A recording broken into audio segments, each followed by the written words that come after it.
Good evening and welcome to the Sir Tom Broadbent Lounge. The countdown is on with 10 days until the start of the 2023-24 League Two season, and an important 10 days that will be for Swindon Town Football Club. Still a few players short, but we need to put out our trust into Michael Flynn to get those over the line in time for our trip to Colchester. But the start of a new season means it's time to meet a new admin. So it's good tonight to introduce you to our new head of media, Henry Port. Evening, Henry. Any signings to announce? Straight off the bat. No, not unfortunately at the minute. You're stuck with me for the time being. All right, before we get started, I'll introduce you to the rest of the panel.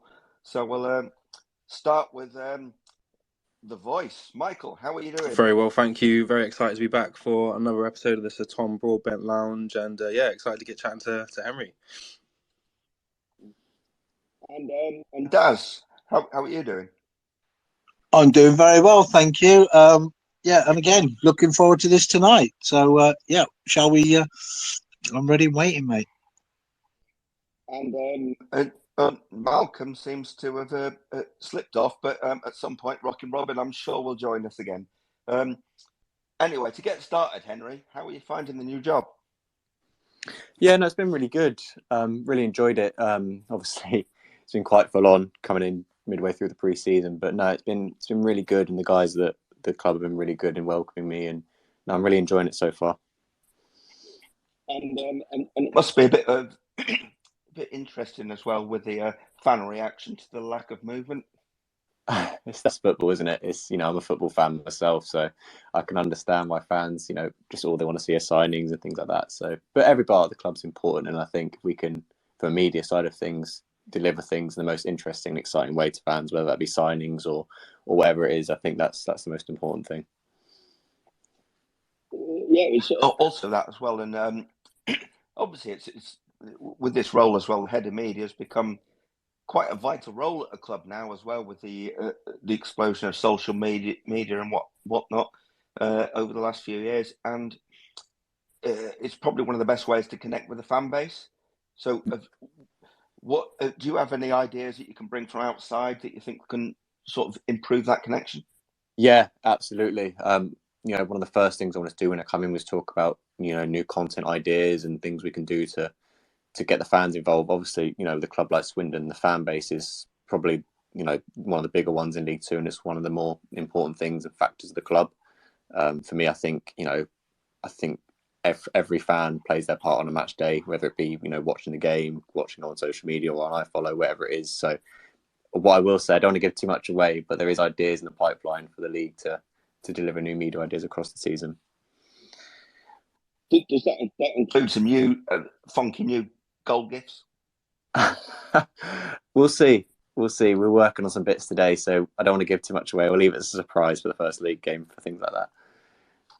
And so, obviously, you work closely with Callum and Matt as well on these ideas. Yeah, I can see Callum's listening in this evening as well. Yeah, Callum's been really good since I've joined, and yeah, it's been really good to just sort of meet the media guys there that are already, and everyone across the board's been great. I can see the kit men guys as well. Everyone's been really welcoming, and just really looking forward to starting the season now. Well, I can see that the kit men are listening. So, but obviously, Hoops and Jonah are almost celebrities within this. So, how have you got on with them so far? I mean, I think we've got on well. They might tell you different, but I think we've got on really well. No, it's been really good. Those guys have been really welcoming. I think on my first day, they sort of gave me club kit, and it's little things like that make you feel really welcome. So, those guys, the first team, every sort of member of the department of the football club has been really good. So when are you going on their podcast? You tell me. If they'll have me on. It might not be as special as they normally have. I don't think they normally have staff members, so it might not be the most interesting one for their listeners. And obviously, you're coming here and you're a Portsmouth fan. What was it like there to work for your boyhood club? Yeah, it's really good. I think working for your boyhood club, growing up, you want to work for I always sort of think to myself, you have these sort of heroes and aspirations when you're younger of this is what I want to do in my life, this is what I want to do. So, having that year at Portsmouth was really good, and it taught me a lot, and I learned a lot. And now, hopefully, that's something that I can bring into this role here, as well as the experience I had in my other job at Aldershot when I was there for 3, maybe 4 years. So that was really good, really enjoyed it. But I just want to assure Swindon fans I'm going to bring the same amount of passion and interest into this media team at Swindon than I am at Portsmouth, if not more. And what made you want to come and work for Swindon? Just, this is a great club. I've met the guys there previously, some of the staff members there, and I went to uni just around the corner up in Cheltenham and Gloucestershire. So, I knew how big a club it was, and I was really sort of wanting to set myself a bit of a challenge of coming in here. And I think from the outside looking in, obviously I sort of noticed things in the media that I felt like I could have brought to the table. And hopefully now that I'm in the role, I just really want to sort of set out to achieve those goals and hopefully bring something that the fans enjoy. And another thing was there was obviously going into content ideas and whatnot. You've come in, obviously, and you want to put your own stamp on it. What do you want to do to put your you on the job? In terms of ideas, or what was the question there? Sorry. So just in terms of like, obviously you've come in and you want to put your stamp on what you're doing from a social media and a media outpoint. Yeah, I think it's it's important to obviously keep it relative to Swindon. I think the club itself is a massive club, and I think they the fans want to see something that they can relate to, whether that be new content ideas, whether it be behind the scenes stuff we try and deliver, whether it be stuff that on a match day they might not have seen for a few years. I know there's been a few fans that have asked for certain series to come back, which I've told a few of them that we're working on. So I just think bringing something that is new and also something that's successful in the past is something that's really important within the media team. It's like obviously the training video that you put out a week or two, or might was even just a few days ago. That had really positive impact. Is that something you want to build on? Yeah, absolutely. I sort of think about it from my side of things as a football fan, what I'd want to see coming out from my football club, and I think those sort of videos are really important and really exciting. They sort of bring a side to both the players and also the staff members that people might not have realised. So I think that's what I will tell Swindon fans. There's more to come with that, and it should be something that hopefully we continue over the course of the time I'm here. Obviously, video is probably certainly with social media is a big part of it. So is that a big part of your thinking of going forward in terms of the content you can produce from? I guess you're doing Instagram, you're doing TikTok, you're doing Twitter. Yeah. I think video is a massive part nowadays. I think it's all well and good reading something that we can write on the website or reading, something that you can just see on social media. But I think actually delivering video as well as written pieces and other sorts of content are just as important, especially nowadays. And it's more exciting stuff as well.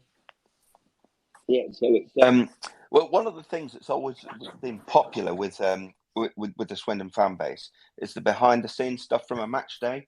Is that something that obviously you mentioned about bringing certain stuff back? Is that something that you're looking into? Because obviously that's one thing that had a massive appeal. Yeah, you hit the nail on the head. That was what I was alluding to. Yeah, it'd be really, that's sort of one of the main things that I think would be really exciting on a match day, particularly after a big win or, a close game. I think they're the sort of content pieces that I'd want to see. So hopefully, fans can get excited for that over the course of the next season. I'll obviously speak to Callum and the media guys there and see the best way of delivering that. And what about the use of the drone? Are we going to see the drone back very soon? Well, funnily enough, I've actually got my own drone, so we can hopefully look into that over the next few weeks, if and when there's a few more signings to announce before then the transfer window ends. And talking about that as well as the what would you say would be your favourite transfer announcement you've seen from clubs across social media and things like that? There's so many nowadays. It's difficult to pin down. They're all sort of unique in their own different ways. I think obviously at the minute, I think the way Burnley do their announcements are quite clever, playing on obviously well-known films or TV shows or whatever the thing is to announce their players. I think that's a real nice way of linking it into what fans have seen in the past and will have seen, outside of football as well. So I think that's a really clever way of doing that. Were you actually involved in the kit launch at all? The away kit launch? For Swindon, that was just before my time. Yeah, that was an exciting, something a bit different and whatnot, and it's nice to see some like new ideas and stuff like that. Yeah, well, Callum will tell you. Ever since I've come in, I've sort of spoke to him about what we can do for away kit launches and everything like that, and just sort of think about what we can do to make it exciting for fans and deliver something that ultimately they'll see themselves wearing outside of a match day as well. What I will say is I'm a big fan of the third kit. I think it's a really sharp, nice looking kit. So if we can deliver that in a way that excites fans to get it, then it'd be great. I'm not giving us any hints about what that third kit is. I can't say that. No.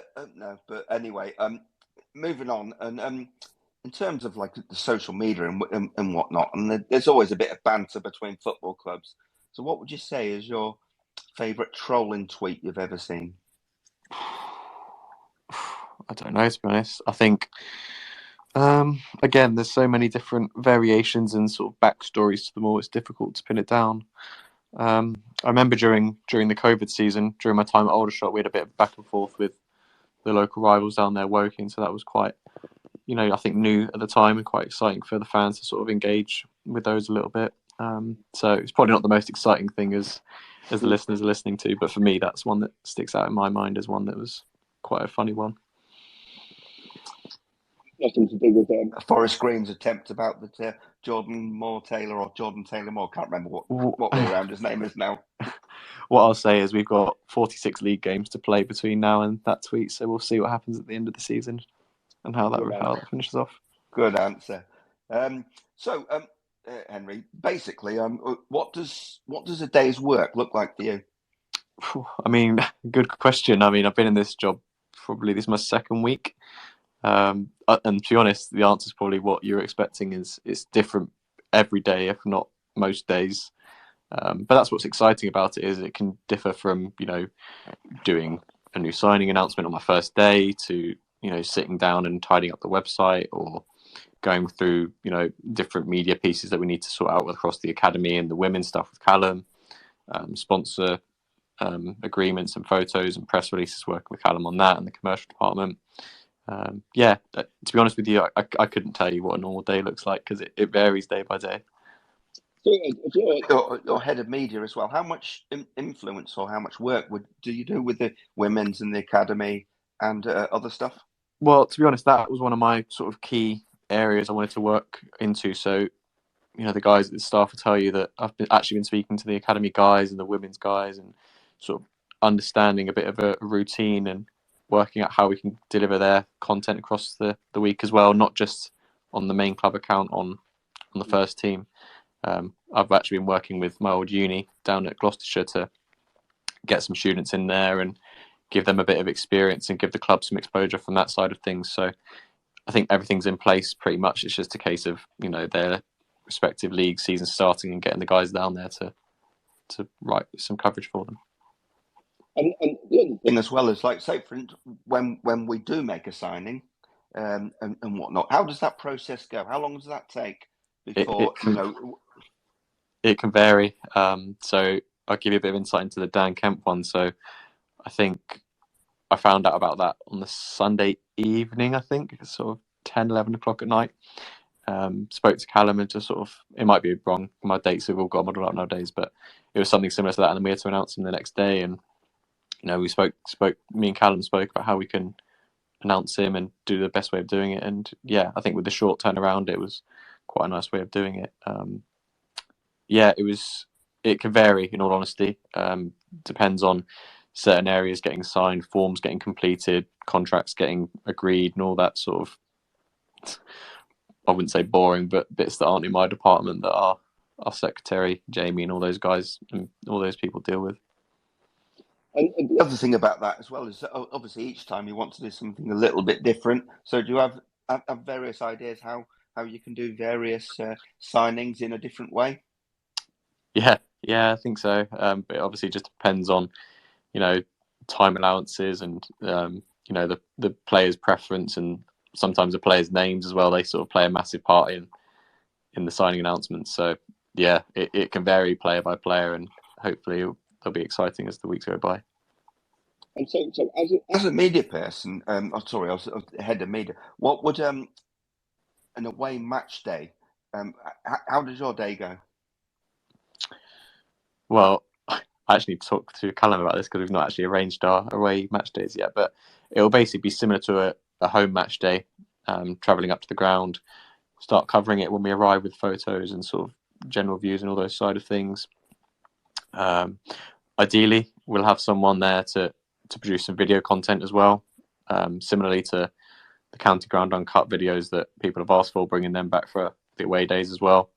And basically between a team of, I think, 3 of us at the moment, we'll organise, photography, videography, social media content, match reports, all the sort of, I wouldn't say general, but usual stuff you'd see on a match day. It's pretty much identical to a home match day, other than the fact I've not got the stress of dealing with all the internal press and external press coming to a home match game. So are you still working with Matt from, obviously, who also works with the Kitman on their pod? Is he involved as well? Yeah, I think he is. We've spoken a little bit since I've started. Funny story about Matt. He was actually the Forest Green media guy when I was still at uni, so we knew each other before I came into the role. So that made that quite a bit easier. But no, I'm really keen to work with Matt and work out something there that we can work with him on, because he's obviously really good at what he does, and he's someone that I look up to from my time at Forest Green. So he's someone that I want to work closely with and see what we can do with that moving forwards. And so you mentioned obviously you do some stuff with Forest Green. Do you have and you've also worked with Portsmouth as well. Do you have a sort of like other sort of experience within the football? Within the EFL? Not so much EFL. I think our Aldershot, I was obviously there for 3 years. At uni, I sort of managed covering the Forest Greens Academy during my time finally at uni, as well as working for the regional newspaper Gloucester Live, covering the first team at the time. So that was quite good to sort of understand it from a journalist point of view in terms of newspaper journalists, and also from working from a club perspective like I have now. So it's been really good. I think I've probably worked in football for probably full time, going on 5 years, but obviously before then, time at uni's and I wanted up a couple more years. So it's been really good. Just hoping to do more and continue to get better, really. And finally, before I let you go and whatnot, can you tell us about that interview at Aldershot? I thought this might come up. It was an interesting one because obviously it got a lot of traction at the time. There's a couple of stories to tell you that, but it was a few fans were complaining that we were asking the sort of same questions in interviews and things like that. So to be honest, the video was very off the cuff in terms of the manager just sort of, had his thing he said at the time that obviously a lot of people would have seen now. And we just sort of went with it. I think it was a great thing because it commercially showed the people and the sponsors in the background. It sort of brought out Mark's personality side of it as well.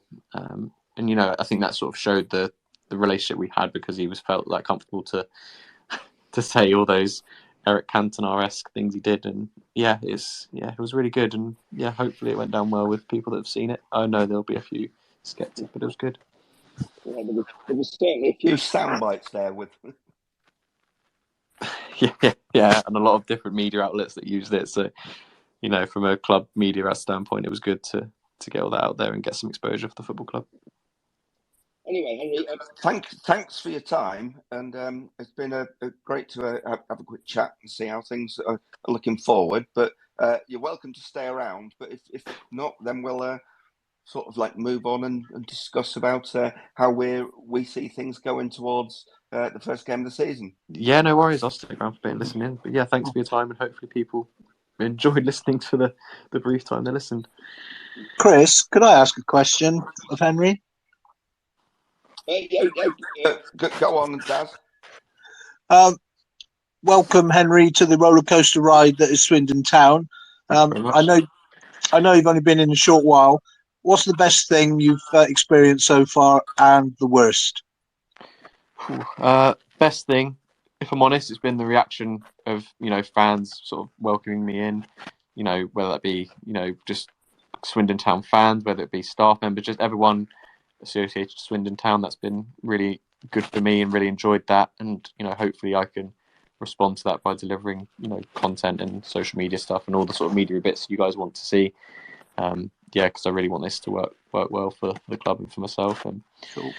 in terms of worst things, I'll have to get back to you on that. I think if you ask me in a few months' time, I might be able to give you an answer because I've only been in the job for a week or so, and I don't want to. We will hold you to that. That's for sure. Historically, the media hasn't been the best from Swindon Town. It's sad to say. So we're looking forward to you putting your stamp on it. That's for sure.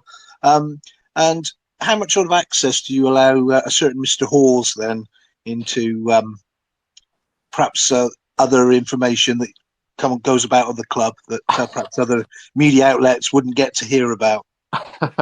Are you talking about Andrew Halls there? Absolutely. Well, as I'm sure a few Swindon fans will have known, he obviously spoke to the owner recently about obviously the statement that went out a few days ago. So I think in terms of access, we've been pretty fair so far in the access we've provided to certain parts of the football club. So I think as long as it's agreed and everything's above board on both ends, I think that can work fine, no problem. Yeah. Okay. Thank you, Henry. No worries. Really quickly, I've got a question I'd like to ask to Henry as well, if that's all right. Obviously, you've been working previously, as you said, Aldershot and Pompey, and obviously now you're at Swindon. I just wanted to wonder. I appreciate you might not be at liberty to be able to tell us anything about this, but the media, as Daz rightly mentioned in the past, hasn't been sort of great, and it seems to me like the club is sort of putting a bit more of a focus on that. So now to improve it and make the most of our social media following and our channels, that kind of thing.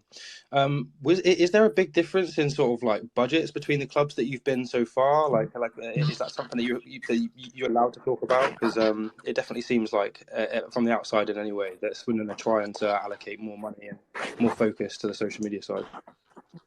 No, first of all, I don't want to sort of criticise the previous media guys because they've all had their own sort of times at the club and everything like that. So I don't agree that it's like all been bad. I think it's everyone's just had their certain stamps on it, so to speak. But in terms of budgets, I don't think you can sort of pin work you do to just that. I think it comes down to the work you want to bring in and the work you want to do at the football club you work for. So I don't think budget really comes into the sun. I'm sure it does in some cases, but I don't think it's the primary thing to things being good or bad. I don't think it's fair on the other guys that have been in there to say 100%. That. That's actually quite interesting to me then. So you'd say it's more to do with sort of ideas and sort of execution rather than the amount of money that you get allocated then? Well, not necessarily just that. I think it's just certain. I can't speak for other people, and I can only speak from my experience. But I think circumstances come into everything that you want to work on and deliver at the football club or place you work for. So, the guys at Swindon have been really good to me so far and work close with me on a lot of things. So, fingers crossed it continues to work for both of us. Great stuff. Cheers, mate. Thank you. No worries. Anyway, and obviously then moving on, we're sort of like we said, we're 10 days away from the start of the season. So we're what do we think of the current state of our squad? Actually, Daz, I'll ask you for your views on this first, if you don't mind. Right. Well, as everyone is well documented and everyone's screaming from the rooftops, we're a few players short. But I think with Kemp signing is showing where Flynn's intention is. It's going to be quality, not quantity. We just got to be patient. We're down the bottom in the pecking order when it comes to signing of players. We just got to be patient, mate. That's my feeling. Where do you see our biggest need? Personally, I think centre midfield and also a backup striker for Charlie. It's interesting to say that. I think one of the things for me is obviously with with Tom Clayton's injury and Reece Devine getting injured Oh again. God, yeah. We don't have a left back. No. It depends. I know various people might see Fraser Blake Tracy as a centre half, and some people might see him as a left back. Where do you see his best position as? I prefer him more in the middle at the back rather than left back. That's for sure. Because he's absolutely solid there. We are. Yeah, left back is a really. Yeah, we're short, aren't we? Because Clayton's injury, definitely. And the other thing as well is that it's like Mike Flynn, obviously, from what we've seen in the pre-season games, obviously prefers to play three at the back, and that seems to be a system that works for Blake Tracy as well. So ideally, we need a proper left back there, and Lavigne, who had a few decent games down there last season, but got injured, like all of our left backs seem to get injured at the weekend. So we're.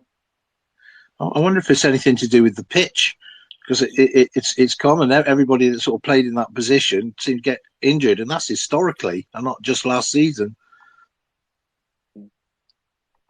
Interesting though, Mike. I'll bring you in for your views about where our biggest holes might be and where you think we might need to strengthen. Yeah, I'd sort of agree with Daz and you so far, to be honest. I like the injury of Tom Clayton has sort of spooked me a little bit, and obviously that sort of hole that we got at left back needs to be addressed. So I can imagine that they may be considering putting Lavigne there, because if I'm not mistaken, I think he's maybe played 1 or 2 games at left back for us. But I'd like to get someone that we can sort of rely on for the whole sort of season.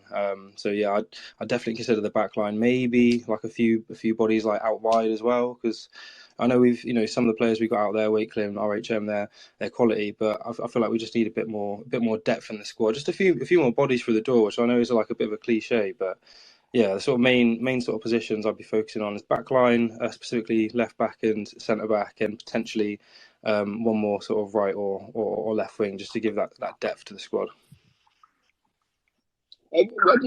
Obviously, we've brought Dan Kemp in, who obviously could be someone who come in with that creativity that we lost through losing Johnny Williams.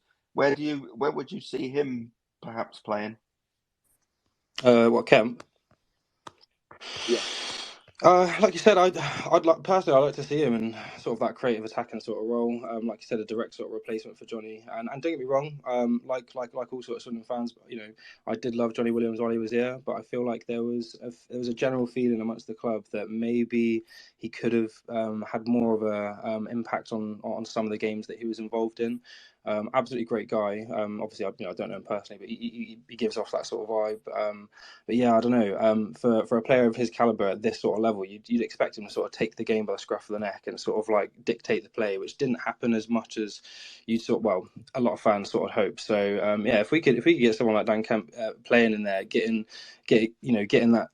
the ball, driving it forward, linking up play, involving his teammates, and also I've noticed that RHM, Hepburn Murphy, when he's there, he also I think he could potentially do a job there too. So more competition in terms of different spaces in the squad. Is only a real big positive. So I think potentially we could get Dan Kemp and maybe even Hepburn Murphy, depending on sort of the depth we got out wide, competing for that sort of central attacking midfield sort of role. I thought with some early things about Kemp, I always got Jack Payne vibes with him. Someone to drive the ball through midfield and get you some goals.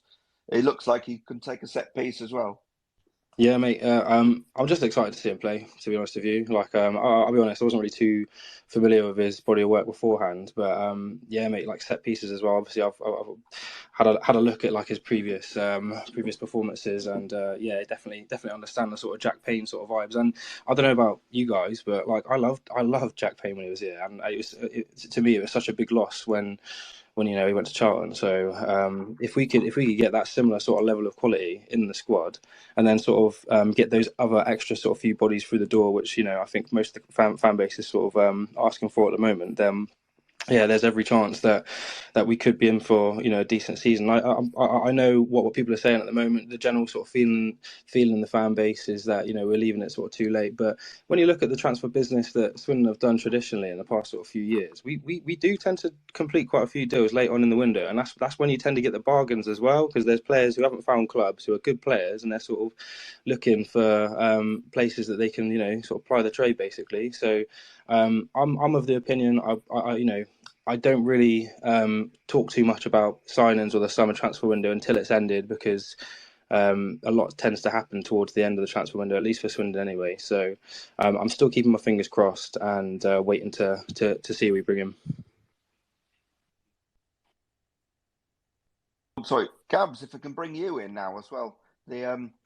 You seemed like where do you see that what we really need to bring in before we head to Colchester? Just need some defenders, don't we? I feel like we're really lacking defence, and especially to back end of last season as well. Many of the issues were lying at the back, and I feel like we haven't really done anything to strengthen that so far. I can't say I paid any attention to pre-season. I never really do. I think things will become more apparent at Colchester where the weaknesses are, where we need to strengthen. But I think taking it on face value at the moment, it's definitely defence. I mean, we've been needing left back for how long now? Last season, Ian Dodo plays everywhere as usual. We had Blake Tracy at left back, and then after that, we scrambled around, got Thompson on loan. It seems like we never really have strength and depth in left back, and that's been the case for years now. Well, the other thing we've got, I suppose we're looking at there, we're probably looking at Harrison Minturn, Tom Brewitt, and maybe Fraser Blake Tracy, and obviously that we could do with someone who's got a bit of mouse in there, or someone who can just stick their head on and get those long League Two balls out.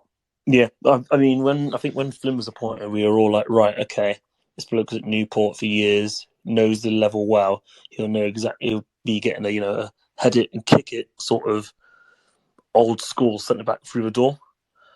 I'm hoping that's still the case with just a bit of patience. But I think how long we got now? 2 weeks to go. I can see why fans are a bit on edge. Let's put it this way, especially when the league is probably the hardest it's been in years. I mean, so many. I can't call it myself. I know everyone's going, oh yeah, Wrexham, we're going to walk away with it. But they're not forgetting Forest Green have money, Stockport have money to throw, Mansfield are always up there, Bradford as well, Gillingham. It's not going to be the easiest of leagues. Well, it seems like there's a lot of them in there, because you throw Stockport in there, Salford. Oh yeah, Salford, of course. Yeah, there's a lot of well-backed clubs in there, so it's going to be tough, and obviously it's frustrating for the fans that we've only brought the 2 loans in. I also think that's part of the issue as well, mind. All of these clubs, I can imagine the average salary for the league's gone up as well. So now agents are probably trying to think they can cash in on that, going, right, this is now the median for salaries in League 2. What are you going to offer my player? It's a tough one as well, because that's what obviously Mike Flynn's certainly said as well. He's not going to pay over the odds. So he's sort of is he just hoping that if he just bides his time, that the players he wants comes in at a more affordable price? It'd be interesting to see how that first game goes. If it goes well, agents and players might be like, right, okay, want to go to Swindon, it's worth it. However, if it goes to pot, then we might be at a crossroads where we might have to start coughing up more money than we wanted to for players, if you know what I mean. Yeah, we've got that as well. But obviously the last 3 friendlies have been interesting as well, because when we've had our first choice 11 out there, we've competed with Swansea, with Bristol City. Who was the other one? Eastleigh. Yeah. So we did that. But then once all the changes made, that's when we sort of slipped back a bit. So I think that's the alarm thing, especially I understand the back end of the season where we're just playing with 11, not making subs. For example, that playoff campaign a few years ago, Port Vale, where we pretty much, we had about 13 players essentially, and we just kind of stuck with it the whole game. can't really be doing that in August. Just back from pre-season as well. It's just risking more injury. Yeah. That's the problem. So obviously, the alarming thing is the lack of depth and whatnot. But I mean, it was an issue last year as well. But you've got to think that Flynn knows this league and whatnot, and knows what players are worth. And we just need to hope that if he sits there long enough, that he gets the players he wants. Exactly. Yeah. Hey, Daz. Yeah. The going forward as well. What do you see that how we might start the season on the basis that our 11 look like they can compete, but it's just that lack of depth. Yeah, I'm not overly worried. I mean, it was that season, was it Gillingham, where we got battered 5-0, and then towards the end of the season we battered them 5-0. Oh, didn't we get promoted that season? Yes, we did. Yeah, so it's we just I think we might have got to the playoff final that season, but we didn't go up. Right, okay, but I think it's one of those. It's patience, and I never really get bothered, interested, or excited about the league table until Christmas, because that's when you get an idea of where you really are, and then obviously you've got another transfer window to rectify it if we're not where we want to be. It's very much there. Mike, what your views sort of on that going forward? My connection sort of dipped out as we were chatting about that. Could you remind me what we were chatting about again? That question. Just saying that, like with the how do you think with that starting 11 might look going forward? Obviously, the depth is is an issue, but how that starting 11, how we might actually fare in the early stage of the season before the transfer window pans out. That's a good question. I don't actually think our start 11 is massively off the boil. I obviously I'd say maybe we need a couple more additions that could compete for first team places, but we have got some decent players in there, and hopefully some players that continue to develop and improve and progress as they grow older. I would, as Gab has rightly said, this is the toughest League Two I've ever seen. Genuinely, there's so many teams that are competing for those top sort of 6 spots. I would be really loath to continue the season with the sort of depth that we've got in this team. But as far as the starting 11 goes, I wouldn't say we're a million miles off at all. I think we just like I said, get that depth in and get more competition for the first team. Starting spots. And anything could happen at this level. There's always going to be those 1-2 teams where people sort of predict them at the start of the season to do well, and they mostly do. But the rest of the table is generally quite hard to predict. There's always a few surprises. So, as you guys have rightly touched on before, there have been some seasons where we've had really, really horrendous starts. I think there was that season where we had 6 contracted players to the club, or 7 or something like that, and then we got to the playoffs. So I wouldn't be too quick to write us off, but definitely, hopefully, see a few more bodies through the door as the transfer window ends. Wouldn't that be a Swindon thing to do it? That would be so Swindon thing. A league so strong, and then you go and romp it. It really would. And if you're old as me, and maybe Malcolm's obviously dropped off, but Daz might even remember. I think was it the 1986 season when did we lose the first 5 or 6 games, and then we went on to win it with a record number of points. That's right. Yeah. The Lou Macari and actually was not Colin Calderwood's first season. I was very young at that time, but that was certainly the season that got me hooked on Swindon Town. Just goes to show there's no guarantees in football. I mean, when you look at last season as well, was it Coventry City? They had a terrible, terrible start to the season. They weren't even able to play at their home ground. They had such ridiculous issues with playing, home football. And then by the end of the season, they nearly got promoted to the Prem. Obviously, lost out to Luton in the Championship playoff final. But there's no guarantees. There's absolutely no guarantees in football. And the amount of times when we as a fan base have been excited and happy with the summer transfer window, and then we've gone on to have a poor season, and then the reverse has happened, like Daz has said. It's just it would be so Swindon to go into the season with this poor feeling and then actually deliver something positive. So I'm still holding out hope at the moment.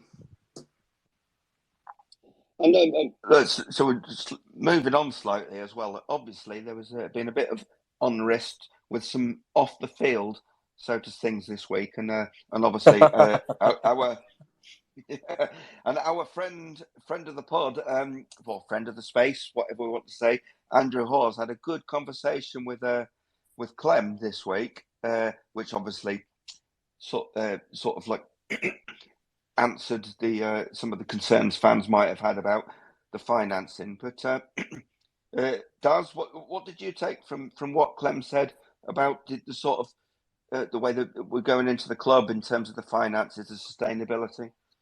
Well, first and foremost, I'm disappointed that he had to come on to media and explain his business and why there are so many Swindon fans that are also business experts and finance and the running of businesses. It's amazing, and how then they can put all that bile out and say, look, we're all bust, without actually knowing the full story. So he's had to come on and explain the situation.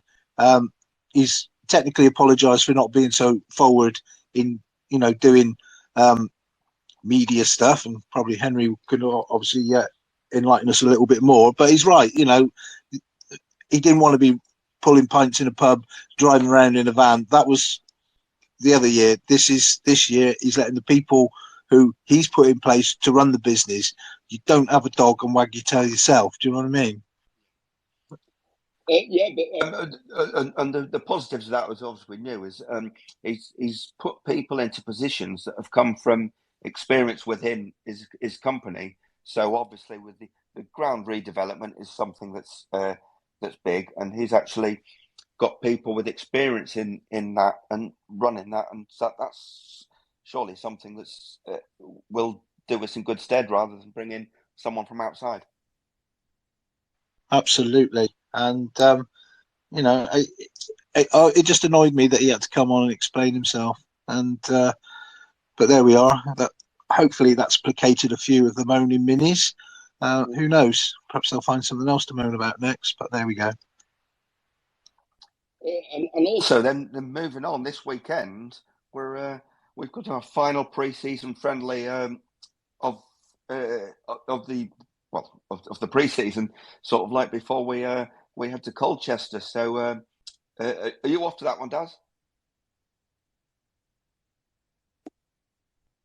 I'm not entirely sure at the moment. I'll see what happens in the next few days. It's one of those things as well. Like from the last few games that we've seen, we sort of know what our issues are, and I think the big thing here is probably we want to see Mike Flynn perhaps give guys more minutes rather than change everyone after 60. Yeah, I think the other thing is just the fact that the town end won't be open, and I'm not a Don Rogers.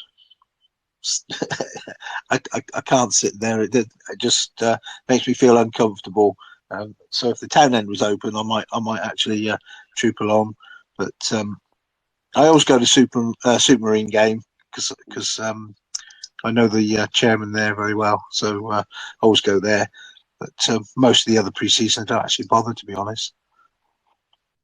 All right, Mike. I'm guessing you're there, but can you sneak out in between serving people their beer to watch the game? Yeah, so obviously I'll be working, and usually how it goes is as long as we get all of our glasses cleaned up and washed, and clean down the bar, that kind of thing, before the first half has ended or second half, then yeah, we can go out and watch it. So yeah, that's the plan, and to be honest, that's mostly how I'll be watching all of the home games over the season. So I pretty much work every home game. So yeah, looking forward to it, mate.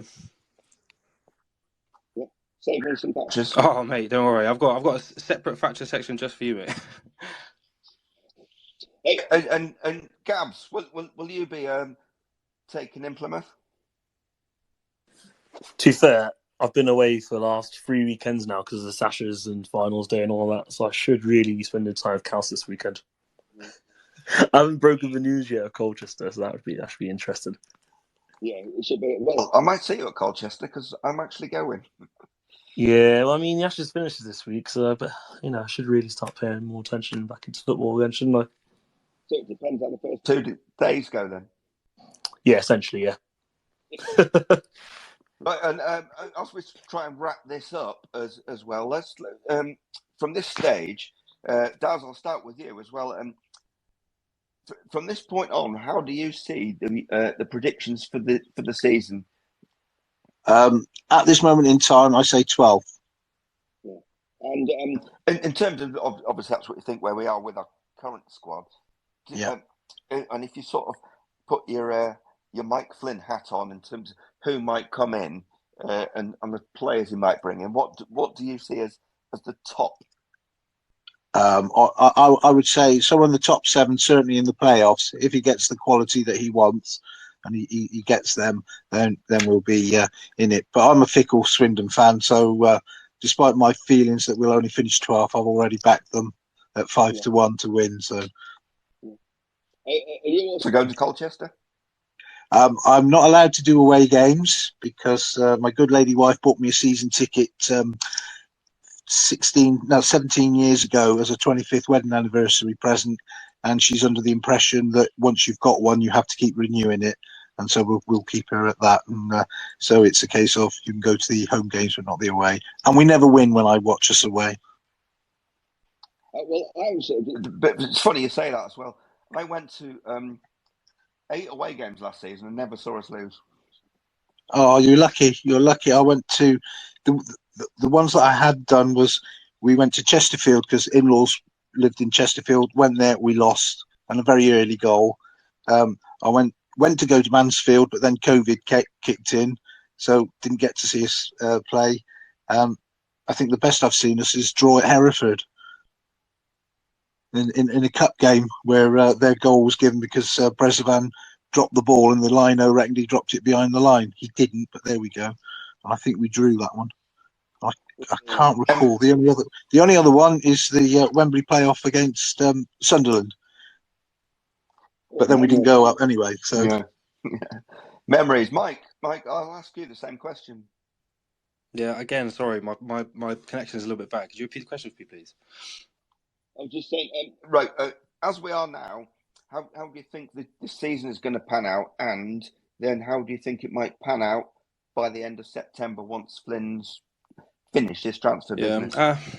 As it stands now, I probably have to agree with Daz. I could really see it sort of being above 10th right now. But again, that really does depend on sort of like how our young players develop and how some players like perform. Like if we get Charlie Fire and say, for example, he's got a quality relationship with Hepburn Murphy, which it seems like they sort of had towards the end of last season. And again, if we get Wakeland stepping up, then even with the current squad that we've got, it could be a good potential season. But yeah, if we get in a couple centre backs to sort of fight for those first team sort of places, those starting spots, and get general depth across the squad, the sky's the limit. Honestly, like I really believe that we're in quite a few positions we've got a competitive squad. So as it stands now, I'd probably say maybe 10th, 11th, similar to Daz. After we get a few bodies in, upgrade, or get some competition for those starting spots. I'd like to say we'd squeeze into playoffs again. So maybe maybe like 6th or something like that. Maybe that's a bit ambitious. So obviously I have to wait and see what sort of business we do. But yeah, I think the potential is definitely there. The one thing is certainly from pre-season that we've seen is and Charlie and Hepburn Murphy have played as a two, and they look like they're linked up really well. That goal was against Bristol City. The link-up play there was fantastic, and hopefully that could be something to playing Hepburn Murphy with that pace through the middle, because he brings the pace where Charlie's got his now. So they could be a good foil for each other.